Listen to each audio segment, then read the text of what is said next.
tudo bem? Estamos aqui para falar de saúde mental num tema pró-ENEM e a gente quer fazer um resumo de vários aspectos que podem aparecer. Esse assunto, estar com saúde mental, como manter a saúde mental, considerando, primeiro, dia 10 de outubro passado, foi o Dia Internacional da Saúde Mental. Vou comentar sobre isso. E saúde mental é um dos tópicos que, se você pesquisar na internet aí, vai aparecer. Já apareceram, inclusive, como temas de redação e questões dentro do Enem. Fora isso, é interessante observar que nós vivemos num mundo conturbado e nós vivemos num mundo que traz informações, às vezes, fiéis aos fatos, fatos esses que são fatos preocupantes, mundo afora, dentro do Brasil, fora do Brasil, na América Latina, na Europa, na Ásia, principalmente os países do sul global, América Latina e África, e guerras, né? Violências, vários tipos de violências. Então, esse é um assunto que pode aparecer em qualquer parte da prova do Enem. Mas nós não estamos falando apenas motivados pela questão do Enem. O canal aqui quer trazer informações fidedignas baseadas em múltiplas pesquisas de múltiplos sites, todos eles que sejam sites, coisas breves, mas que tragam um panorama. E entre uma coisa e outra eu vou fazendo os meus comentários. Os meus comentários, muitos são embasados em outros trabalhos, em outras leituras, mas alguns são, naturalmente, opiniões minhas, que você pode não concordar. Mas esse programa não é um programa opinativo, esse programa é um programa de pesquisa sobre o tema de sites que eu considero confiáveis dentro da internet. Normalmente são sites mais ligados à ciência, são sites menos opinativos, né? Exceto se a pessoa que estiver ali emitindo seus conceitos for algum pesquisador da área exclusiva, que eu, obviamente, mencionaria ou mencionarei caso haja. Bom, então, sem mais delongas, eu vou passar a duas leituras. A primeira leitura aqui é o seguinte: nosso programa pontuou no hashtag 55, programa pontuando especial, a saúde mental no trabalho e na vida. Nós vamos falar primeiro na vida como um todo, incluso aí o trabalho, mas depois eu vou fazer um texto do governo, de uma secretaria do governo, um texto muito interessante, exclusivamente sobre o trabalho. Apesar de que saúde mental do trabalho já apareceu, se eu não estou enganado, numa redação do Enem. Mas não custa aparecer de novo. Bom, vamos lá. O tema saúde mental, ele pode ser explorado no exame do Enem, claro. E já foi explorado outras vezes, sim. Mas quais seriam as prioridades para o nosso momento atual? Nós estamos hoje, no dia 11 de outubro de 2023, vivemos aí um ano e alguns meses de uma guerra da Ucrânia extremamente comentada e, inclusive ideologicamente, pelas mais variadas mídias e tendências, os mais variados profissionais, sejam do jornalismo, sejam pesquisadores, sejam historiadores, antropólogos, sociólogos, psicólogos, muitos comentaram sobre esse evento específico. Entre outros eventos, aqui no Brasil, bandidagem, problema de estranhamento entre polícia e populações de periferia assombrados pelo crime e diante da repressão policial, morte de civis em combate no exterior, morte de chamados efeitos colaterais nos combates às drogas, ao crime organizado, morte de pessoas que não são ligadas ao crime e que estariam no caminho, que seriam vamos chamar, os civis dessa pretensa guerra urbana. Atualmente, o conflito que está acontecendo no Oriente Médio, de Israel e Palestina, a questão do Estado da Palestina, a questão dos dois Estados, a questão do Estado único, a questão da solução, as discussões, tudo isso a gente pode colocar num ambiente conturbado que preocupa o mundo ou que minimamente nos faz ficar contrariados com relação à questão da saúde das pessoas, saúde mental, saúde física, os vislumbres dos seus futuros, né? Algumas crianças sem escola, sem uma casa, sem condições de evoluírem de maneira razoável, sem um investimento, porque às vezes tem um Estado fraco. O mundo tem que ser olhado como um todo. A mídia são pessoas bem colocadas analisando. Nós somos, a maioria de nós que estamos aqui conversando, somos classe média. E se não somos classe média, somos uma classe que tem acesso, ou seja, somos incluídos na questão digital, convivemos hoje com a internet, com as comunicações digitais, com as redes sociais. Isso significa que nós temos um certo privilégio, claro que é um mérito do nosso esforço, mas outros que fazem esforço e às vezes não têm reconhecido seus méritos por absoluta incapacidade de chegar até lá, porque o ponto de partida dessas pessoas é muito aquém do nosso. Então, a nossa reflexão deve sempre levar em consideração que nós estamos numa posição muito boa, mas a gente se condói das outras pessoas. E não nos faz bem vermos tantas notícias lado a lado, com várias interpretações, algumas sensacionalistas, né? Muitos analistas que se dizem analistas, que na realidade são influencers, porque analista é alguém que treinou para ser um analista, estudou para ser, se formou para ser. Pelo menos está nesse lugar, supõe-se que ele tenha a capacidade, a competência e a honestidade de estar ali com competência. Mas alguns influencers, alguns comentaristas que são apenas pessoas curiosas, que não são da área. Eu não sou da área de saúde, mas eu sou um professor. Eu tenho um canal, eu milito, eu tenho formação. Mais do que isso, eu tenho capacidade de pesquisa pela minha formação, motivo pelo qual eu sei que a pesquisa deve ser feita em cima de textos que sejam textos fidedignos e o mais neutros possíveis, para não tomar partido lado a lado. Claro que não existe texto que seja absolutamente neutro, né? Você sempre vê uma coisa num lado ou outra que te incomoda, mas, ainda assim, podendo ver as duas partes das contendas e analisar. Isso tanto dentro do Brasil, nas situações das questões brasileiras, como no exterior, das necessidades do ser humano. Agora, tem os influencers que saem com opiniões, alguns deles até se dizem capacitados, mas não estão fazendo mais do que dar opinião, e não vou criticá-los, mas peço a vocês que prestem atenção em tudo que for falado e pesquisar, mesmo aqui diante dos meus textos. Eu tenho aqui vários textos nesse texto que eu fiz aqui. Bom, continuando a ler o meu texto, o texto que eu compilei de vários sites. Claro que eu modifiquei os parágrafos, alguns eu li e transcrevi do meu jeito, mas estão baseados aqui em vários textos. Mas são trechos, são vários trechos, né? Então, hoje eu não estou me baseando em uma determinada matéria ou publicação, mas menciono aqui. Bom, então o tema saúde mental pode ser explorado.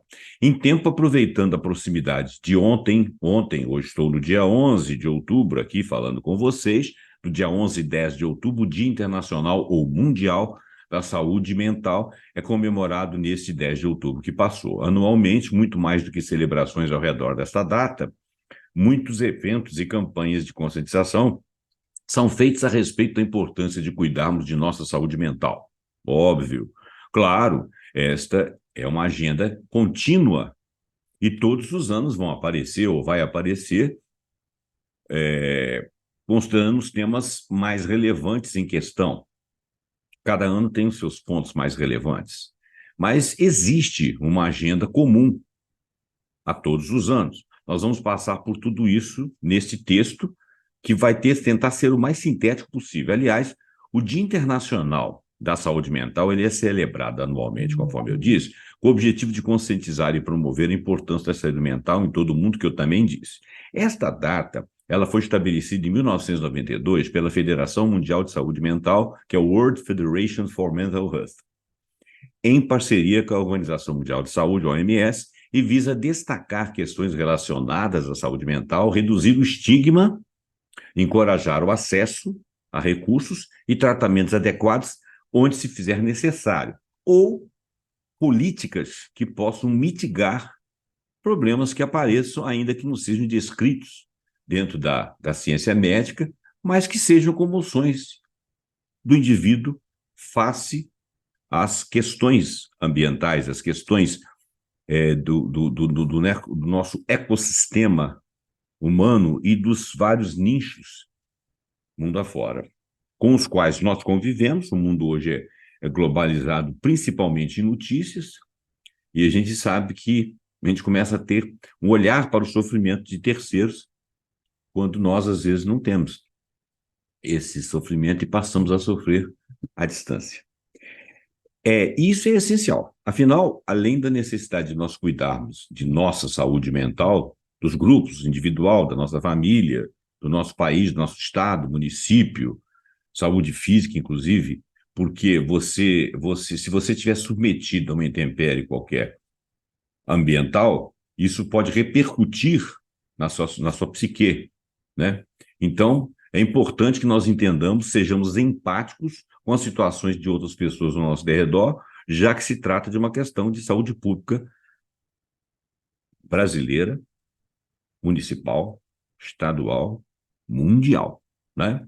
Quais seriam os assuntos mais destacados? Nossa pesquisa diz o seguinte: nesse dia, nos diversos assuntos relacionados à saúde mental, são abordados, por exemplo, conscientização sobre transtornos mentais. Existem pessoas que padecem de transtorno mental. A prevenção, eu vou evitar a palavra para que o YouTube não corte meu vídeo. A prevenção daqueles que caminham na direção de imolar a própria vida, né? Perdem a vida por ação própria.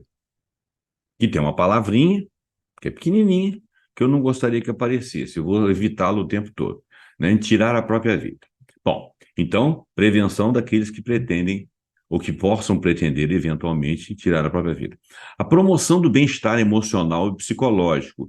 É necessário que a gente tenha ambientes assim, inclusive no trabalho, nas escolas, nos meios acadêmicos, no parlamento, no dia a dia, nas ruas, né? Nas megalópolis, nas cidades, nos lugares mais afastados, nas tribos indígenas, nos povos nativos de qualquer lugar do mundo, no sul global, na África.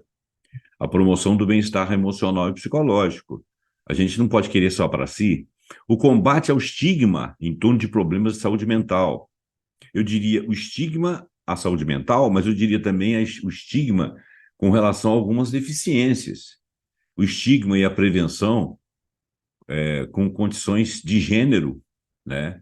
De sexualidade, de opção sexual. Muitas pessoas ficam estigmatizadas por conceitos, ideologias, ou até por religiões. E isso dá transtorno na pessoa, ainda que ela não passe a ter um transtorno específico. Mas é um problema de saúde mental a partir de certo momento. O incentivo à busca de ajuda, quando necessário, e que essa ajuda esteja à disposição, que a sociedade evolua para isso, inclusive entre nós, não profissionais da área, mas principalmente os profissionais mais gabaritados da área. Então, esse tema pode aparecer na redação, Esse tema também inclui questões sociais e contemporâneas. Essas ações contemporâneas podem ser, por exemplo, o impacto da última pandemia, né, de um vírus que tinha muitas variantes e tinha algumas que eram mais agressivas e que parou o mundo e que você tivemos que correr atrás de imunizantes e o acesso a imunizantes não era no mundo inteiro. A África, por exemplo, ficou bastante sem imunização. Por incrível que pareça, ela foi a que menos sofreu por motivos, quer dizer, sofreu bastante, mas assim, conseguiram se erguer e conseguiram conviver com aquilo ali, talvez porque não estejam exatamente dentro do circuito da globalização, não tenha tanta troca comercial, tanta viagem, as tribos sejam mais afastadas, as famílias convivam em lares maiores, e por esse motivo os pais, avós, tios, primos estavam todos mais ou menos no ambiente, não tinha muito deslocamento, recebendo menos visitas, as cidades são mais vazias, menor proximidade, isso tudo ajudou um pouco na questão da África, mas ainda assim foi necessário o imunizante. O que aconteceu a partir disso? Como que nós nos sentimos? Já estamos aí no terceiro ano em que aconteceu o fato em si, e podemos dizer que parece que as coisas estão controladas, mas será que vai continuar assim? Tá. Acesso a serviços de saúde, às vezes você precisa de uma cirurgia ou precisa de um tratamento e ele não é eletivo, né? Então, você demanda datas, precisa de ter um acesso melhorado para você mitigar a necessidade das pessoas em problemas, às vezes, que não são urgentes, mas que incomodam, que podem lá na frente se tornarem problemas urgentes. Principalmente acesso a serviços de saúde mental, a maneira como se tratam os pacientes da saúde mental, né? A forma como é vista e tratada, nós vamos falar um pouquinho sobre isso. Mas pode aparecer também no restante da prova, né? Por exemplo, disciplinas como sociologia, filosofia, psicologia, explorando conceitos do próprio estigma, do preconceito, né? Tratamento de transtornos mentais, questões sociais relacionadas à saúde mental, isso pode aparecer ali em temas da sociologia, da filosofia, da psicologia. Em outras áreas, como educação, políticas públicas, né, pode ter alguma menção sobre isso, a própria questão da educação, igualdade de gênero, questões interdisciplinares envolvendo essas três áreas ao mesmo tempo. Uma questão. Bom, e vamos falar um pouquinho o que seriam essas questões sociais possíveis. As questões socioeconômicas, a exposição aos estigmas e aos preconceitos, a discriminação social e de gênero, a exclusão ou ausência de serviços e de suporte de qualidade também contribuem para elevar as complicações mentais e emocionais, certo? A maior parte da carga das doenças, assim como as iniquidades em saúde, eu vou explicar, que existem em todos os países, acontece por conta das condições em que as pessoas nascem, vivem, trabalham e envelhecem. Segundo a Organização Mundial de Saúde, há uma ampla evidência de que fatores sociais, incluindo educação, situação de emprego, nível de renda, gênero e etnia, têm uma influência marcante sobre a saúde de uma pessoa, saúde geral e saúde mental. Em todos os países, seja de baixa, média ou alta renda, existem grandes disparidades no estado de saúde dos diferentes grupos sociais. Quanto mais baixa a posição socioeconômica de um indivíduo, obviamente, maior o risco de problema de saúde. As iniquidades em saúde são diferenças sistemáticas no estado de saúde de diferentes grupos populacionais. Essa desigualdade tem custos sociais e econômicos significativos, tanto para os indivíduos quanto para a sociedade. As iniquidades em saúde são diferenças na distribuição dos recursos de saúde entre diferentes grupos populacionais, decorrentes das condições sociais em que as pessoas, mais uma vez, nascem, crescem, vivem, trabalham e envelhecem. As iniquidades em saúde, então, são injustas e poderiam ser reduzidas com a combinação de certas políticas governamentais e o entendimento da sociedade e a pressão da sociedade para que os representantes possam trabalhar em favor daqueles que padecem sobre as iniquidades. Toda guerra, vamos falar agora um pouquinho da guerra, eu vou mudando de assunto, né? Toda guerra tem muitos lados. né? E, às vezes, você vê falar de uma guerra e não toma conhecimento. Não tem conhecimento e pouco se aprofunda. Mas aí alguém chama atenção para um fato correlato com alguma coisa que nós vivemos. Aí aparece o lado ideológico. E, óbvio, as guerras têm dois lados. Os lados que estão em litígio, cada um tem a sua razão, certo ou errado. E cabe a nós saber fazer essa avaliação, fazer um estudo histórico, procurar fontes fidedignas. Se você perceber que uma pessoa é muito imbuída de uma ideologia e pega para um lado, bem possivelmente ela vai excluir análises razoáveis com relação às necessidades do outro lado, ainda que o outro lado seja errado. Para você chegar a um consenso, é necessário que você veja as duas partes. Não existe, no caso de briga de nações, não existe só um lado que está certo, né? Os dois lados podem ter as suas verdades, embora, não chegando ao consenso, um possa agir com preferência, com mais força e prejudicar o outro. Mas, ainda assim, a gente tem que olhar. Não é ficar na coluna do meio, não é ser indiferente. É uma neutralidade para análise, porque você não está lá. Claro que você tem direito à sua opinião, né? Mas há, talvez, um lado menos visível, que consome por dentro, em silêncio. Desculpa. Os efeitos dessas situações extremas na mente, deflagrando de uma hora para outra ansiedade e depressão, distúrbios comportamentais e estresse pós-traumáticos, são consequências, né, desse silêncio, né, das pessoas que lá convivem, que nós vemos, nós mesmos. Segundo o psicanalista Bruno Gomes, professor da Universidade Federal de Pernambuco, o TEPT, transtorno de estresse pós-traumático, é o principal problema psicológico e emocional que afeta militares e ex-combatentes, que aquilo ali persiste, ou pessoas que participaram de conflitos de guerra, sejam combatentes ou não. Chamados popularmente de trauma de guerra, os grupos de ambos os lados, de qualquer contenda, têm entre seus sintomas a revivência na mente daquele combate.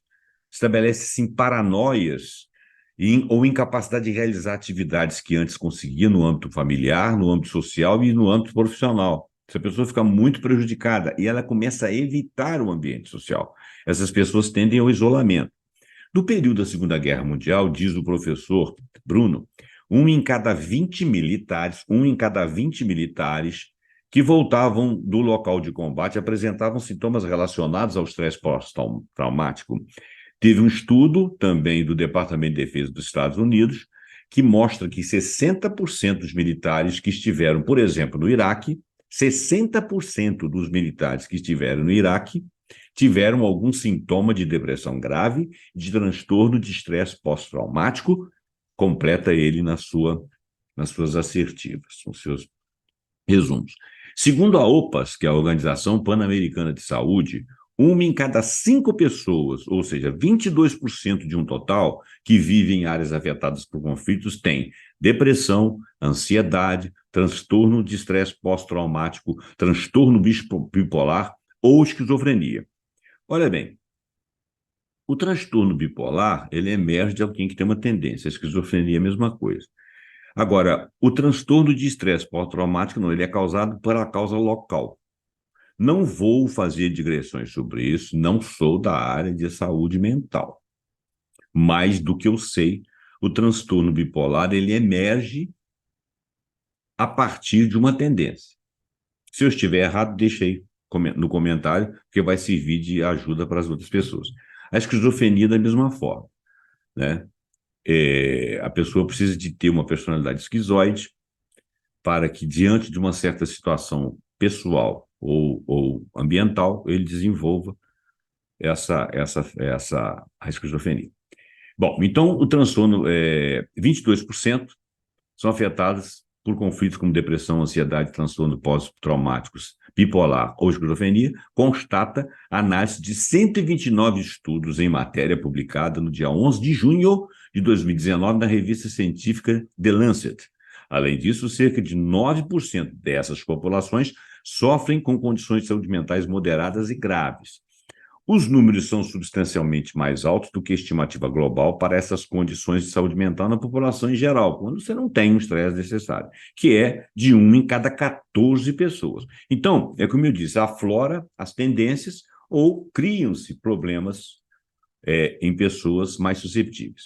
A depressão e a ansiedade parecem aumentar com a idade em contextos de conflito, e a depressão é mais comum entre mulheres do que homens. Isso são análises.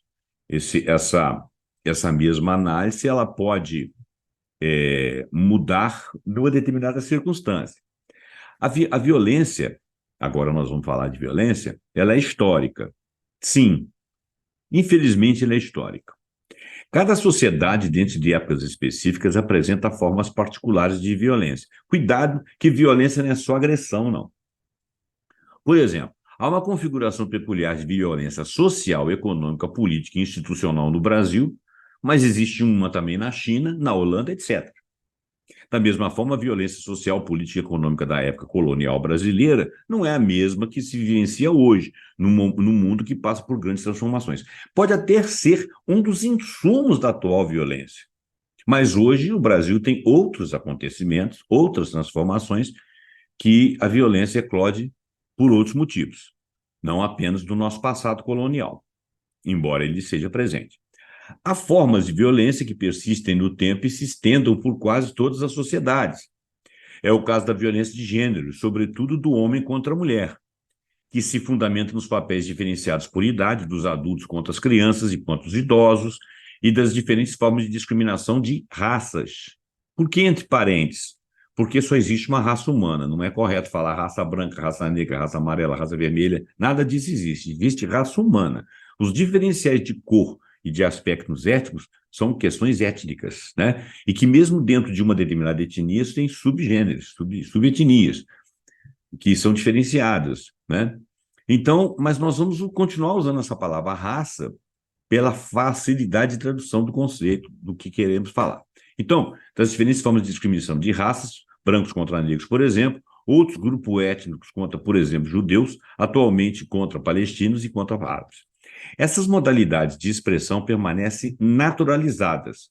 Parece que é normal se discriminar pessoas com essas qualificações étnicas. É como se, ao cometer a injustiça, a discriminação, né, as pessoas julgassem que estão fazendo algo normal, né? Por exemplo, aqui no Brasil, as pessoas usam com muita tranquilidade dizer assim, neguinho chega aqui, neguinho. Olha, isso tem uma conotação, a gente usa a palavra como conteúdo, sem conteúdo, né? Mas tem um significado. O que significa isso? Que está naturalizado. Você pode usar aquilo ali que não vai chamar a atenção de ninguém. Mas se fosse branquinho, se tivesse naturalizado, também não ia chamar a atenção de ninguém. Mas tem uma conotação, né? Pode ser que daqui a uns tempos essa palavra seja usada sem nenhum contexto, né? Entre brancos, negros, amarelos, indígenas e tudo. Mas a gente sabe que a naturalização dessas palavras, desses comandos, eu estou dizendo apenas um exemplo, né? Desses comandos, infelizmente acontece, e a gente não se conscientiza, né? E às vezes, por exemplo, no caso do bullying, quando alguém faz bullying com o outro, parece normal e natural você gozar um cara que é histriônico, uma menina que é muito tímida, ou alguém que tem espinha na cara, ou alguém que é muito gordo, alguém que é muito magro, alguém que é muito alto, alguém que é muito baixo. Parece natural você falar daquilo ali, porque aquilo ali é uma diferença que é marcante para todos. Só que aquilo ali é um problema para aquela pessoa. Ela está sendo discriminada. E se você naturaliza o fato de que você pode fazer aquilo ali porque aquilo é normal, você está se empoderando de um direito que você não tem de desrespeitar alguém que é exatamente igual a você em termos de direitos e de sentimentos. Eu estou falando isso para você, claro, serve para mim também. Nós temos que tomar cuidado, porque mesmo a gente sendo uma pessoa que não quer discriminar ninguém, a gente, sem querer, reproduz etarismo, reproduz questões sexistas, questões racialistas, questões de classe. A gente reproduz, até em piadas, né? Aí as pessoas ficam falando, mas aí você tem que ficar patrulhando se você está contando. Você tem que patrulhar, sim, você não tem direito de ofender ninguém, né? Só porque aquilo ali sempre foi feito, não significa que sempre foi bom. Não, ao contrário, sempre foi ruim. E a gente agora está se conscientizando. Nós estamos aqui para nos educar nesse mundo, no dia a dia, não é só na escola. Os tipos de relação anteriormente citados atravessam todas as classes e todos os segmentos sociais, é verdade. Por isso, configura uma modalidade de violência cultural. Isso é uma violência. Ou seja, um jeito próprio e típico de pensar, sentir e agir. São palavras de psicólogos. Para mudar essa naturalização de violência, é preciso atuar, intervir, inclusive denunciar e punir quando for o caso. Então vou virar uma patrulha, isso é mimimi. Não, isso não é mimimi, isso chama-se direito, chama-se ética. Desculpa se eu estou falando como professor, mas é uma verdade. Para nós todos, para mim incluso, né? Eu tenho que pensar nisso. As conquistas dos movimentos feministas, dos movimentos em prol da cidadania das crianças e dos adolescentes, dos movimentos negros e dos homossexuais, estão aí para provar que é possível desnaturalizar as formas de reprodução de dominação, de submissão e os agravos provenientes desses fenômenos. Bom, falamos um pouco de violência. Agora vamos falar um pouquinho da Revista de Saúde do SUS em sua matéria deste ano agora. Um contingente significativo de pessoas apresenta algum tipo de transtorno mental que ele chama de TM. Eu não gosto muito de usar essas siglas, não, porque às vezes a gente se perde, né? Estimativas em nível global indicam que em todo o mundo, 4,4% das pessoas sofrem de algum transtorno depressivo, 3,6% de transtorno de ansiedade, apontando para uma tendência sustentada de crescimento desses agravos. No Brasil, a carga de doenças crônicas não transmissíveis, que são as DCNTs, meu Deus, como o pessoal adora que sigla, tem aumentado substancialmente, a ponto de os transtornos mentais representarem 1/3 total dos casos das tais doenças crônicas transmissíveis. Olha só. No Brasil, a carga de doenças crônicas não transmissíveis, eu falei errado, desculpa. No Brasil, a carga de doenças crônicas não transmissíveis, DCNTs, tem aumentado substancialmente, a ponto de transtornos mentais representarem 1/3 total dos casos dessas pessoas com doenças crônicas não transmissíveis. O Brasil ocupa o 4º lugar entre os países da América Latina com maior crescimento anual de pessoas que atentam contra a vida, para não usar aquela palavrinha. Em números absolutos, é o 2º país da região das Américas.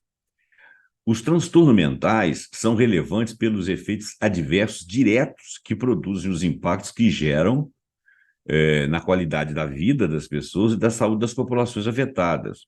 Há evidências de que o adoecimento mental se associa ao aumento da frequência e gravidade de outras doenças crônicas, ao crescimento do absenteísmo no trabalho e ao excesso das incapacidades. Estas evidências explicam a necessidade de atender a esses agravos no país. Na medida em que os transtornos mentais assumem relevância no quadro geral da saúde da população brasileira, identificam-se importantes barreiras no caminho de seu enfrentamento, destacando-se, 1, as desigualdades sociais, regionais e acesso ao tratamento. 2, a ausência, insuficiência ou inadequação de políticas de atenção. 3, a invisibilidade de contextos e ou condições que produzem esse adoecimento. A gente não visualiza o que está acontecendo, não tem como não tomar providência. Entre esses obstáculos, cabe enfatizar os retrocessos no modelo de atenção à saúde mental. Eu vou falar desses retrocessos num tópicozinho pequeno aqui, que aconteceram de alguns anos para cá. Entre esses obstáculos, cabe enfatizar os retrocessos no modelo de atenção à saúde mental, sistematicamente implementados pela Contra-Reforma Psiquiátrica nos últimos anos, implicando recursos significativos na adoção de modelos inclusivos de atenção psicossocial. Com relação às desigualdades, indicadores de disponibilidade de serviço mental serviços na saúde mental, por exemplo, chamam a atenção para a magnitude das dificuldades no acesso aos serviços e, nesse sentido também, para as diferenças marcantes entre grandes regiões brasileiras. O Norte não tem assistência que o Sul, maravilha, tem. A Pesquisa Nacional de Saúde, PNS, de 2023, evidenciou que 78,8% dos brasileiros com sintomas depressivos, moderados ou severos, olha bem, nós estamos falando de 78,8% dos brasileiros que têm sintomas depressivos. Não é a totalidade do Brasil, não. Sintomas depressivos. Não recebiam qualquer tipo de tratamento para essa condição. Com discrepâncias regionais expressivas, na região norte, a proporção desses indivíduos não tratados chegava a 90,2%, enquanto na região sul, 67,5%. Olha, 67,5% é muito das pessoas que tinham transtornos no sul, mas 90,2% é abandono, né? Quer dizer, precisamos de verificar isso aí. Os transtornos mentais, portanto, representam um grande desafio para o Sistema Único de Saúde, SUS, e para as redes de prevenção e promoção de saúde mental e da atenção, assistência especializada e reabilitação existentes do país. A matéria vai seguindo, mas ela começa a enveredar por pormenores de saúde específica, porque é um caderno de saúde pública do SUS, e eu não vou manter a leitura, mas as informações foram muito interessantes. Bom, agora nós vamos falar do retrocesso. Por mais de 30 anos, o modelo de cuidado de saúde mental, pautado na liberdade, respeito e autonomia das pessoas com transtornos mentais, avançou lenta, porém ininterruptamente, foi evoluindo para melhor. A rede de serviços de base comunitária, o orçamento para esses serviços e sua proporção com os custos dos hospitais psiquiátricos cresceram em cada um desses anos. Que bom! Agora, de 2016 para cá, pela primeira vez, nós vimos um processo acelerado de desmonte desses avanços que foram alcançados pela reforma psiquiátrica. Eu acho que a gente tem que acordar para isso e verificar como que as pessoas que mexem com as leis, o Congresso, os nossos representantes, poderiam cuidar de manter isso aí numa condição razoável. Não vou entrar nesse caso, porque isso aí é uma questão de reforma psiquiátrica, um texto muito longo, e eu teria que pesquisar mais para poder falar. Isso aí seria objeto de um outro programa. E também não acho que vai se falar de reforma psiquiátrica, porque é um tema muito específico. Desculpa. Os conflitos e a violência podem impactar a distância. É preciso ter cuidado também na questão de consumir notícias. Então, dessa forma, você está mais atualizado, mas também isso aumenta a sua ansiedade. Isso é verdade. Hoje você consome mais notícia. E o que é pior, você consome de uma velocidade muito grande, você fica, né, sobrecarregado. E muitas dessas notícias vêm com os vieses das origens de onde elas saíram. Que vieses são esses? Vieses ideológicos. Às vezes a pessoa quer chamar a sua atenção ou ela quer que você se convença de algo, né? E isso não pode não ser verdade. E claro que se você se mantém atualizado, você também aumenta a sua ansiedade. Para quem não vivencia o cenário de confronto militar, mas busca se informar, ele recomenda ainda chorar, né, se sentir necessidade, relembrar que na realidade se trata de pessoas lutando e não países, ignorar pensamentos catastróficos, buscar apenas fontes confiáveis para receber informações, pois as fake news aumentam a ansiedade. Bom, isso aí é uma parte do texto, eu resolvi ler aqui, é um tema de aconselhamento, né, que não sei se alguém vai requerer que você diga isso aí. Agora, diante da saúde mental, diante do excesso de informação, eu acredito que o melhor conselho aí que você poderia evocar no momento de dar uma opinião seria as pessoas, primeiro, não se deixar chocar demais, tomar conhecimento com sentimento. Porque quem não tem empatia não existe, né? É uma pessoa ruim. Então você vai sofrer empatia, padecer de empatia, né? O seu altruísmo vai fazer com que você passe aquilo para frente, converse com outras pessoas, tente arrumar solução. Mas você pode também afundar nisso aí. Então, ignorar o pensamento catastrófico, ou seja, não piorar aquilo que já está ruim. Buscar fontes confiáveis para você receber informação. Acho que esse é o melhor conselho, ainda que essa informação perdure como algo que realmente é ruim. As fake news, né, que são as mentiras contadas que fazem você ficar chocado, elas querem like, o cara quer like, o cara quer ver você ansioso, quer ver você perdido. E muitas vezes sistemas de governo, ou com a pretensão de chegar a governos e comandos e demandos e cargos, seja lá, muitas vezes essas fake news servem exatamente para você ficar no entorno daquele pensamento ali. Cuidado, né? Mas, não sei, pensa aí do seu jeito aí, como é que você faria, que eu não sei se existe a hipótese de alguém te fazer essa pergunta na prova. Essa temática ela pode aparecer nas provas e vestibulares de diferentes maneiras. Vamos aventar algumas hipóteses. Então, vamos lá.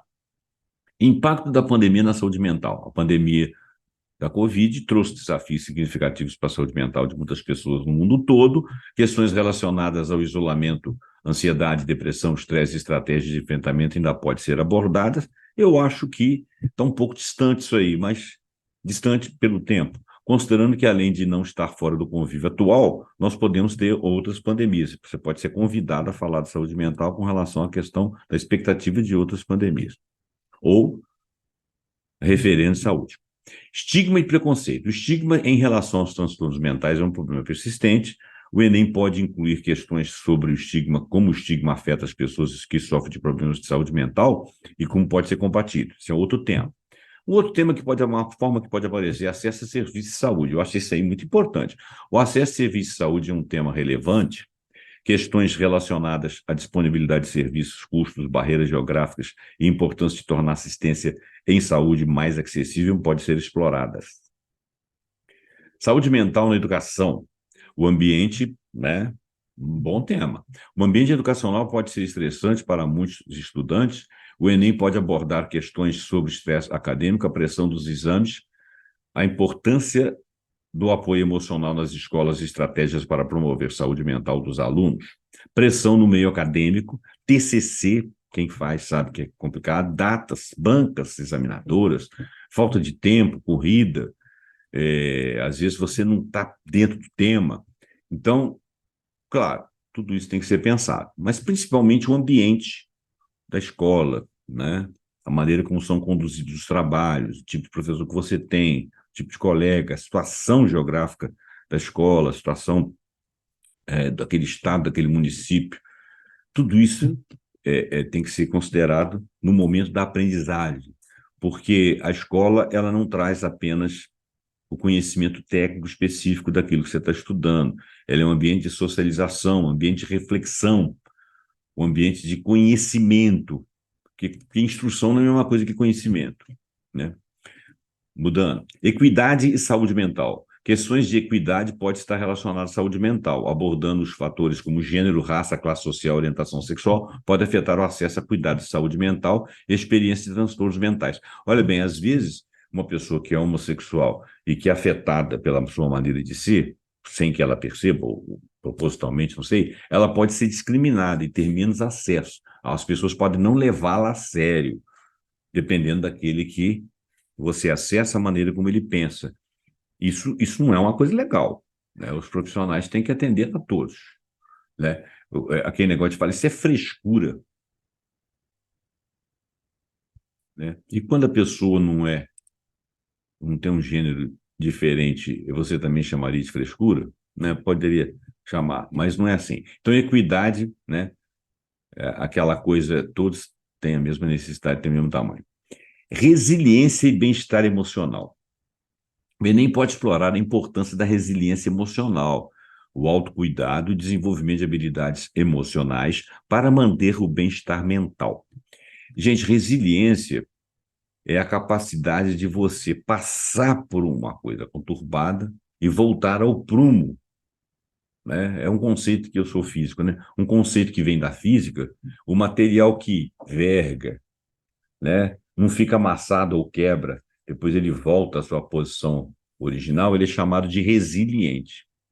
Uma certa capacidade de resistência específica, ou uma elasticidade no seu humor, na sua capacidade de sofrer aquilo e voltar ao prumo e florescer. Resiliência é uma qualidade que a gente adquire,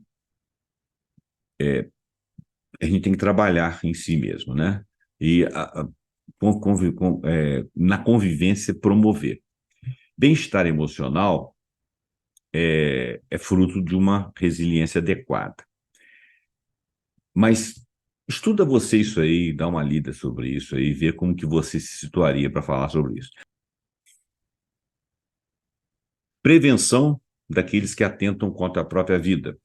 A prevenção do golpe de tirar a própria vida é um tópico crítico da saúde mental. Eu não acredito muito que isso aí seria pedido em prova, mas não posso opinar. Não acredito na minha opinião. Políticas públicas em saúde mental. O Enem pode incluir questões sobre políticas públicas voltadas para a saúde mental, como a criação de programas de apoio, promoção de educação sobre saúde mental e a importância da integração da saúde mental nos sistemas de saúde. Efeitos do estresse no desempenho acadêmico. Isso é muito comum. Eu passei por isso. Não uma, mas mais de uma vez. O estresse relacionado a exames, estudos, pode ser explorado em relação ao seu impacto no desempenho acadêmico e nas estratégias para lidar com essa pressão. Se você é um estudante, você conhece bastante isso aí. Se você é uma pessoa que está no seu dia a dia, você sabe que tudo que é aquilo que fica marcado por um determinado dia, que vai medir seu desempenho, ou até uma questão de saúde, te traz um estresse, né? Mas aqui nós estamos falando de desempenho acadêmico. E também um tema que pode aparecer, história da saúde mental. O exame pode abordar a evolução dos tratamentos em saúde, naturalmente que ele teria que te dar um texto, né? Os avanços na compreensão dos transtornos mentais e figuras históricas importantes no campo da psicologia e da psiquiatria. Muito bem. Agora nós vamos falar, para finalizar, nós vamos falar do sofrimento psíquico no ambiente do trabalho. Esse site aqui eu posso mencionar, porque eu vou ler integralmente o que está escrito aqui, o Conselho de Saúde do Governo Federal, pesquisadoras, foi publicado esse ano, em maio, sofrimento psíquico no ambiente de trabalho, pesquisadoras apontam situação epidêmica na saúde mental do Brasil, por isso que eu achei importante falar. Transtornos mentais relacionados ao trabalho, TMRT, são a terceira maior causa de afastamento do trabalho e dados apontam a tendência de crescimento no ano. Em proposição da Comissão Intersetorial de Saúde do Trabalhador e da Trabalhadora, CIST, meu Deus, como tem sigla, Conselho Nacional de Saúde, o Conselho Nacional de Saúde, a 342ª reunião ordinária da CNS, Conselho Nacional de Saúde, trouxe dados alarmantes sobre como ansiedade, estresse e atentado contra a própria vida têm afetado a população ativa no Brasil. A mesa transtornos mentais e do adoecimento no ambiente do trabalho, ações, intervenções para proteger a saúde e a segurança dos trabalhadores e trabalhadoras, revelou que a situação da saúde mental no Brasil é preocupante e deve ser analisada como epidêmica. O que quer dizer isso? Quer dizer que não está aparecendo, não, já virou epidemia, já lastrou. Márcia Bandini, professora do Departamento de Saúde Coletiva da Unicamp, Tânia Maria de Araújo, professora da UFS, e Thaís Oliveira, da UFPB, pesquisadoras convidadas para a atividade, revelaram que como são urgentes as construções de políticas públicas voltadas à saúde mental que superem o estigma do sofrimento psíquico no ambiente de trabalho. O problema é absolutamente complexo, não adianta a gente trazer o assunto unicamente no conselho, pois não existe uma resposta única para o problema, desabafou a Baldini, da Unicamp.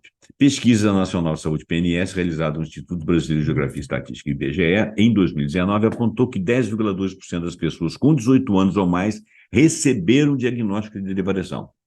Dados oriundos desse sistema de informação de óbitos dão conta do crescimento das pessoas que tiraram a própria vida. É uma ocorrência exponencial desencadeada por adoecimento no trabalho, é notória. Neste mesmo ano foram notificados 13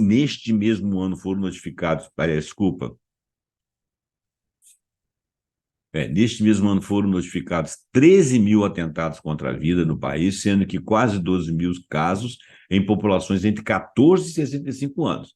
Destes, 10 mil ocorreram em pessoas em atividade de trabalho. 77% dos atentados contra a vida ocorrem entre homens. Engraçado, né, que a depressão se dá mais em mulheres, mas 77% dos atentados foram contra homens. Talvez porque homens pela nossa sociedade um pouco mais patriarcal, né? Tenham mais homens no mercado de trabalho. Não sei se isso é verdade. Não considere essa opinião aí, porque é apenas uma opinião sem dados. Considerando as categorias de atividade de agricultura de profissionais que atuam nas áreas de pecuária, produção florestal, pesca e agricultura são as mais afetadas. Engraçado, sendo que 89,5% dos casos de atentado contra a vida cometidos por pessoas do sexo masculino.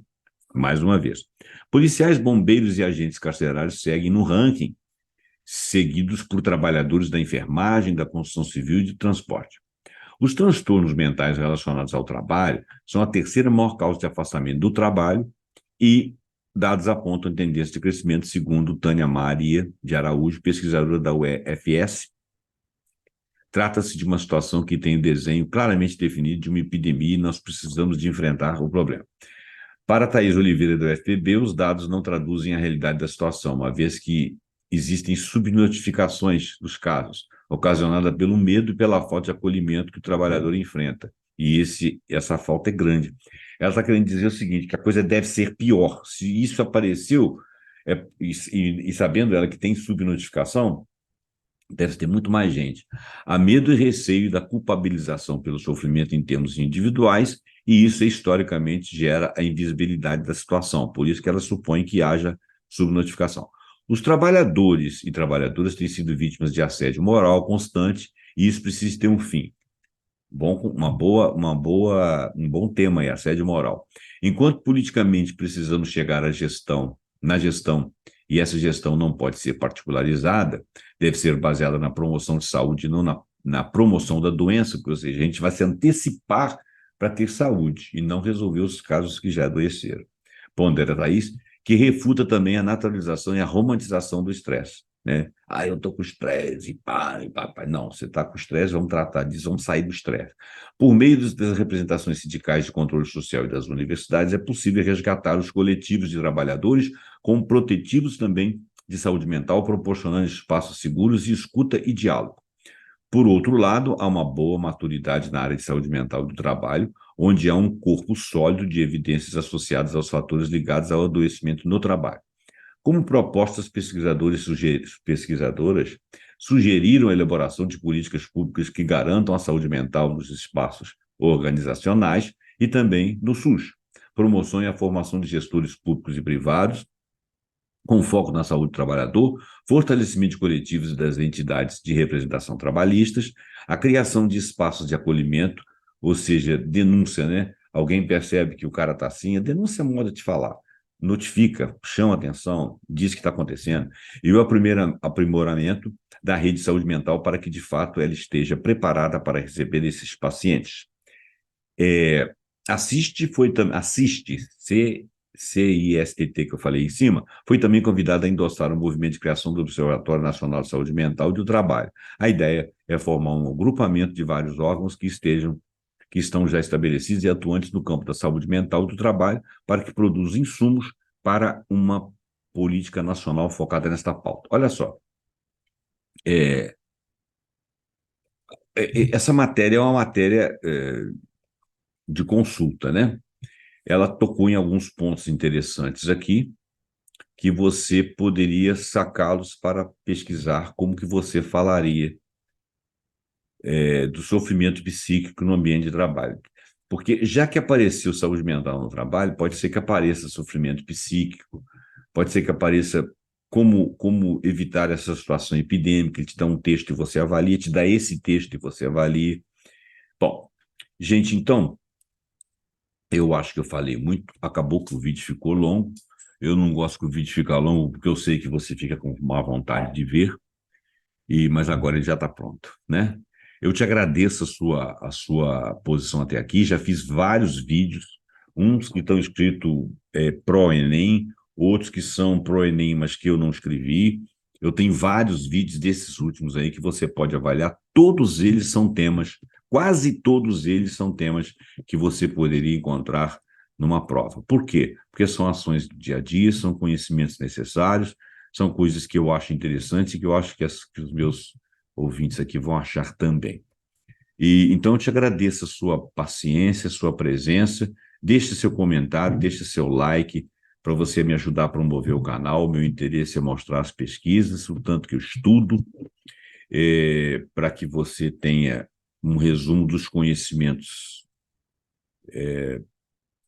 que são necessários para a vida, né? E mesmo que você não seja um aluno, você seja uma pessoa que, né, até de uma área similar a mim, ou até da área médica, ou de qualquer outra área, que você também se conscientize para você poder dar sua contribuição e ajudar a opinar. E a gente tem que pensar muito para ter pensamentos corretos, saber o momento de agir assertivamente. Muito obrigado por você ter estado aqui. Não deixe de dar seu like, comentar, compartilhar, assinar o canal e apertar o sininho para você ser informado todas as vezes que nós trouxermos aqui vídeos novos. Obrigado e até o próximo programa Pontuando com mais um assunto que a gente achar muito interessante e que espero que você também ache. Tchau, tchau.